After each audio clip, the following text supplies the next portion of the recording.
Welcome everyone to our Open Championship preview show with PickGuru and RotoWire, the home of winning picks on the PGA Tour and the best fantasy plays each week. I'm Matt Hardy, I'm head of content here at PickGuru, and as ever, I'm joined by PGA expert Len Hochberg from RotoWire. Len, looking forward to the final major of the season. Yeah, and yes, Matt, and to call it just the final major of the season doesn't seem to do it justice. I'm just getting goosebumps as I start talking to you. It's just such a momentous moment in the history of golf and the history of the Open Championship and the history of St. Andrews. I'm just looking forward to an exciting week. Absolutely. The 150th edition of the Open, the 30th of St. Andrews, possibly a farewell to Tiger. There's lots of storylines this week, which we'll get into. But just to let everyone know, major week means major prizes at PickGuru. There's £2,000 minimum guaranteed in the pot for our category picks game. You can play on the link below, and we're going to be previewing those categories and going through what we think are the best plays of the week. So let's get on with it, and let's look at the World Elite category, which is the first one, and get Len's first selection.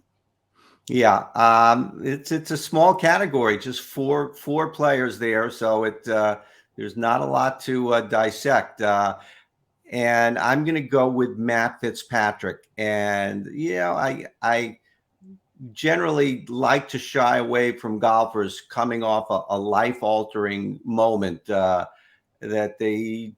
I think we've talked about it last week, how they just need time to sort of get their feet back on the ground. But after winning the U.S. Open, Matt Fitzpatrick came right back out at the Scottish Open and performed quite well. He was in the mix most of the way. And the fact that he is more familiar with links golf than the other guys in this category, I feel comfortable picking him. Any concerns? I think he's been drawn with Tiger with the tee times.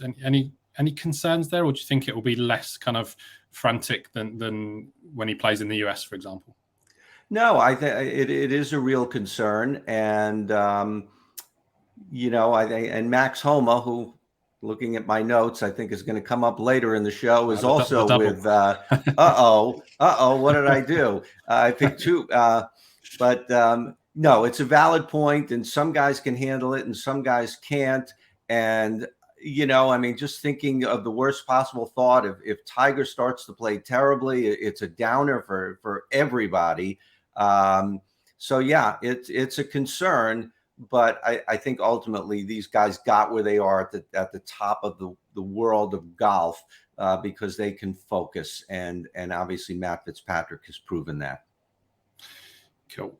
I'm going to stay loyal to Scotty Scheffler this week. He let me down last week, but I'm going to give him another chance in this category, at least.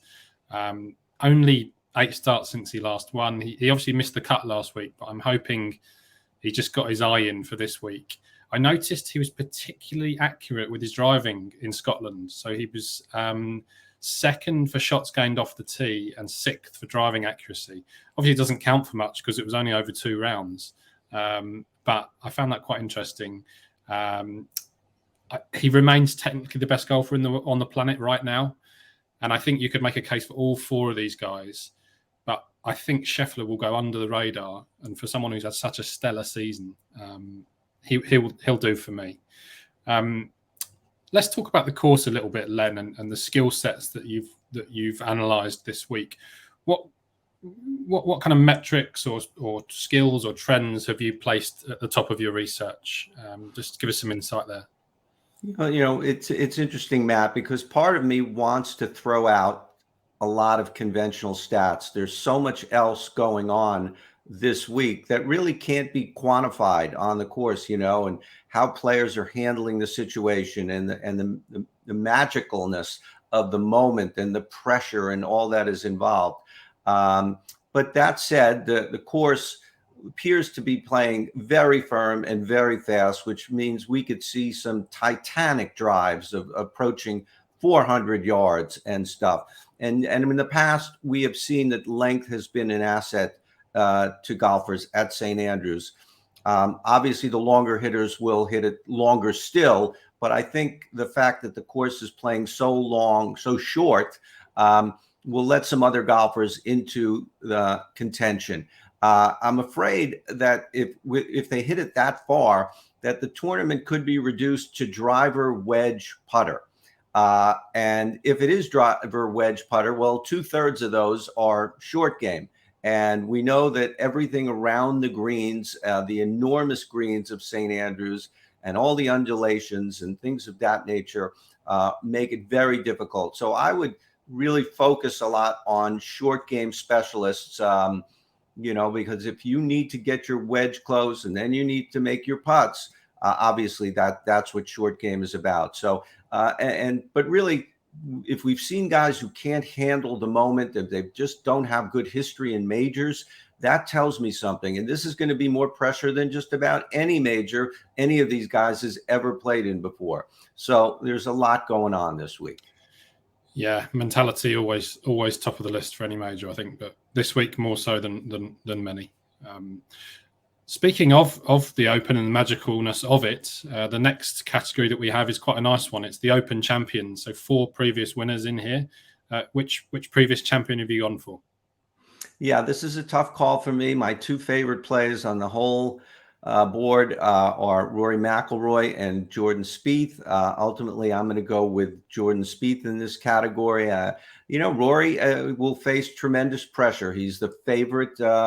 I don't know if he comes in as the favorite every year into an Open Championship. I think his numbers are boosted based on who he is and his nationality and familiarity with links golf and all. But he's the absolute favorite this year. I remember back to 2019 when it went to Royal Portrush and there was so much pressure on Rory, and he really didn't handle it all that well. Spieth has won the Open Championship. Last time it was at St. Andrews, he just missed the playoff by 1 shot. He took a bad bogey on 17. I don't know how many people remember that. I didn't. I had to go back and look it up. I'm pretty darn sure that Jordan Spieth never forgot about that moment. And when we talk about, as we talked a moment ago, about play around the greens, there's so many different ways. In the States, if you're, around the green, you pick out your wedge and you hit the ball. But I think there are so many more options here. And we hear a lot about imagination this week. And when I think of imaginative golfers, Tiger Woods is my first thought, and Jordan Spieth is my second. And Tiger Woods isn't in this category, so we're going to go with Jordan Spieth. Yeah, you said it. I think this is most people have this as a shootout between Spieth and Rory, and I'm with Rory. We've talked about his form in recent weeks. He's been absolutely inspired, whether that's the live stuff or not. 2nd, 5th, 8th, 18th, 1st in Canada, 5th and 19th. And then he was 6th in the JP McManus Pro-Am last week. He missed Scotland, so he arrives here fresh. Knows the course inside out. He has 5 top 10s at this event, including his victory in 2014. And he has a score to settle at St. Andrews. He shot a major equaling record 63 in his opening round in 2010, only to follow it up with an 80 to rule himself out of contention. He still managed to finish 3rd. And then he missed his title defense in 2015 due to an injury playing football, or soccer as you would call it then. And this is kind of the title defense that he never had. I think he's described it as this week. He has 5 top 10 finishes from 8 starts at the Dunhill Links event that's played here at St. Andrews. And in his last 4 majors, he's finished 8th, 2nd, 8th and 5th. He's back on home soil. I know things can unravel with Rory, but he is a confident selection. I think he's going to go very, very close. But obviously the market hasn't missed him. But Rory for me. Major contenders. Who have you gone for here? I'd imagine this is going to be a straight decision for a lot of people. Yeah, and I'm going to go with, I don't know if I'm Captain Obvious here or what, but I'm going to go with Xander Schauffele. For 3.5 years or so, we've been expecting of Xander what we've seen of him the last 2 times out. He just the fact that he was able to stay in the top 10 for so many years without winning was quite a feat in and of itself. That is not easy to do. And I don't know many golfers who can do it without winning or without winning multiple times. But it spoke to how many times he came close in big moments, in a lot of moments, but in the majors where you get the most world ranking points. He is just the hottest golfer right now. This is really what we expected from him. I think a lot of it in the past was in his head. He would make sort of bonehead mistakes late in rounds, find water here, or they're just inexplicable mistakes. Obviously, this will ratchet things up exponentially this week at the Open Championship, and the pressure will be that much more.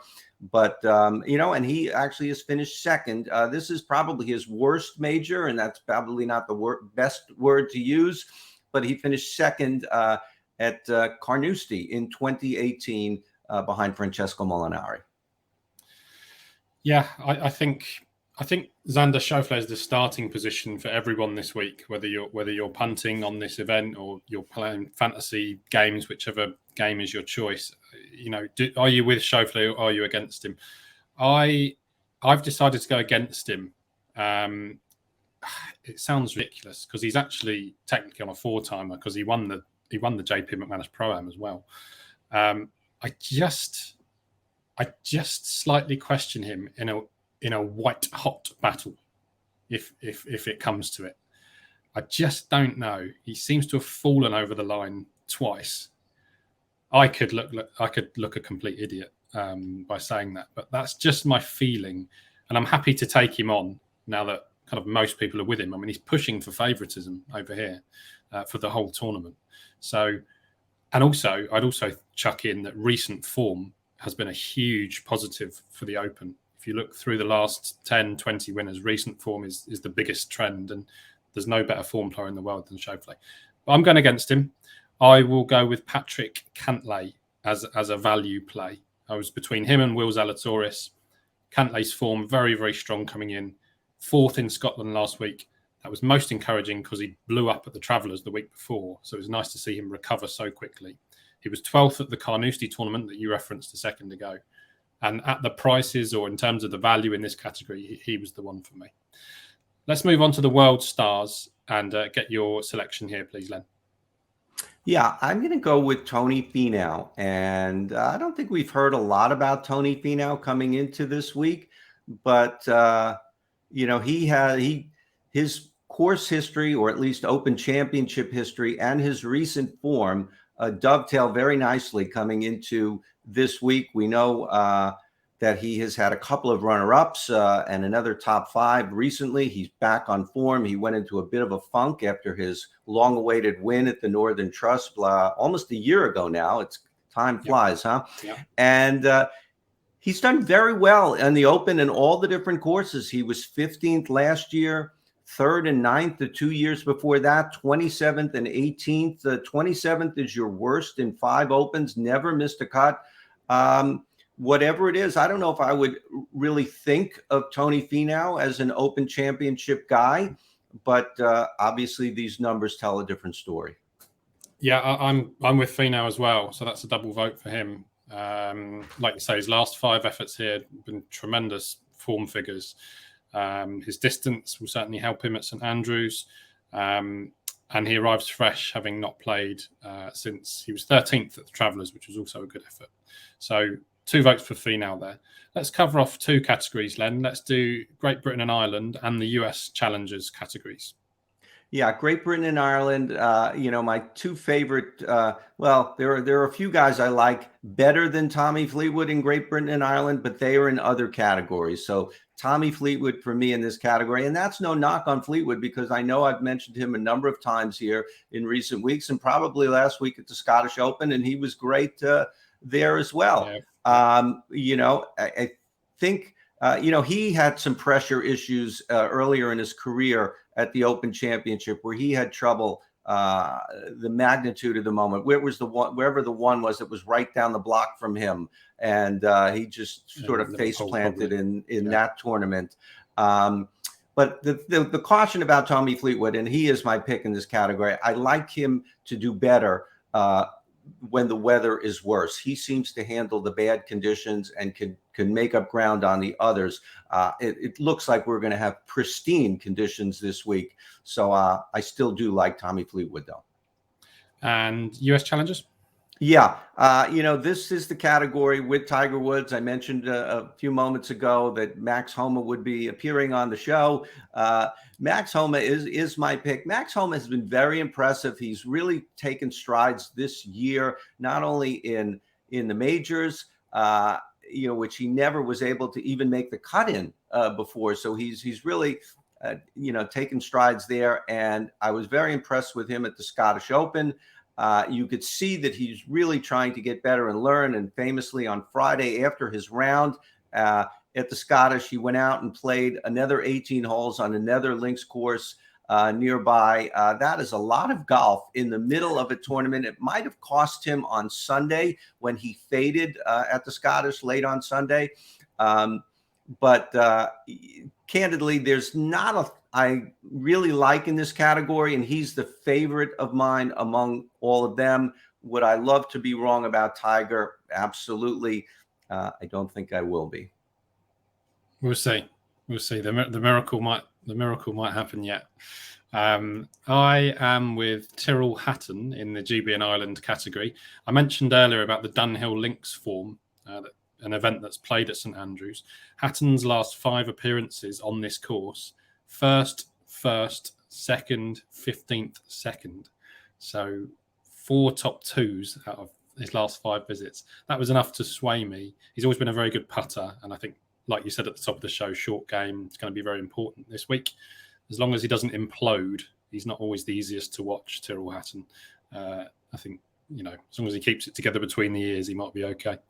And in the US Challengers category, I'm with Sam Burns. I went with the guy that's had the best season. That was a very tough category. He's won 3 times. His game should be suited to St Andrews, and he will do for me.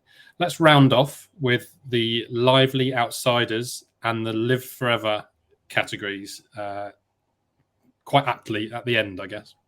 I guess so. I wanted to mention one thing about Tyrrell Hatton because I should have mentioned it before. He is on my radar. He's played 9 Opens, and you talk about whether he can implode or anything like that. He's played 9 Opens.